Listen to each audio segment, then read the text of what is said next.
Hi, here we have chapter 7 of the Julian chapter, and this chapter is titled Photoshop. The next morning, I overheard Mom and Dad talking as they were getting ready for work. I was getting dressed for school.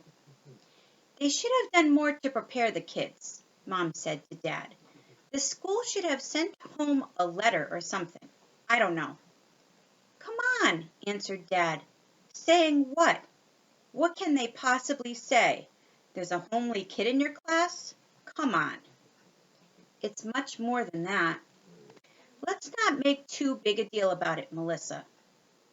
You haven't seen him, Jules, said Mom. It's quite severe. Parents should have been told.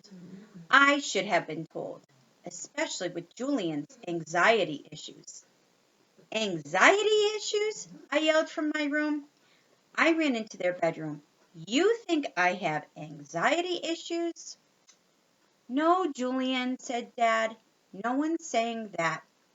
Mom just said that, I answered, pointing at Mom. I just heard her say anxiety issues. What, so you guys think I have mental problems?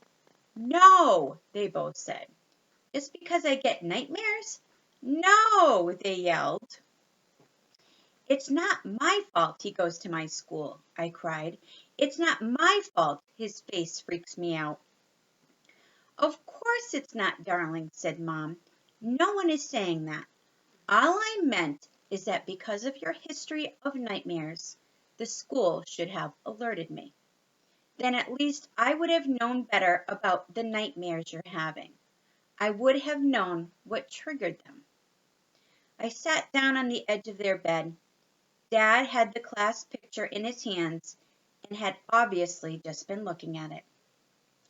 I hope you're planning on burning that, I said, and I wasn't joking. No, darling, said Mom, sitting on the other side of me. We don't need to burn anything. Look what I've done. She picked up a different photo from the nightstand and handed it to me to look at.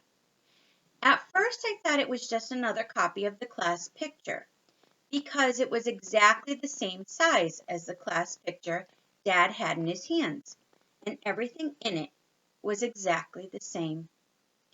I started to look away in disgust, but Mom pointed to a place on the photo, the place where Augie used to be. He was nowhere in the photo. I couldn't believe it. There was no trace of him. I looked at Mom, who was beaming. The magic of Photoshop, she said happily, clapping her hands. Now you can look at this picture and not have to have your memory of 5th grade tarnished, she said. That's so cool, I said. How did you do that? I've gotten pretty good at Photoshop, she answered. Remember last year how I made all of the skies blue in the Hawaii pictures? You would never have known it rained every day, answered Dad, shaking his head. Laugh if you want, said Mom, but now when I look at those pictures, I don't have to be reminded of the bad weather that almost ruined our trip. I can remember it for the beautiful vacation that it was, which is exactly how I want you to remember your 5th grade year at Beecher Prep. Okay, Julian? Good memories, not ugly ones. Thanks, Mom, I said, hugging her tightly. I didn't say it, of course, but even though she changed the skies to light blue on the photos, all I ever really remembered about our Hawaii trip was how cold and wet it was when we were there, despite the magic of Photoshop. Well, I hope you enjoyed Chapter 7.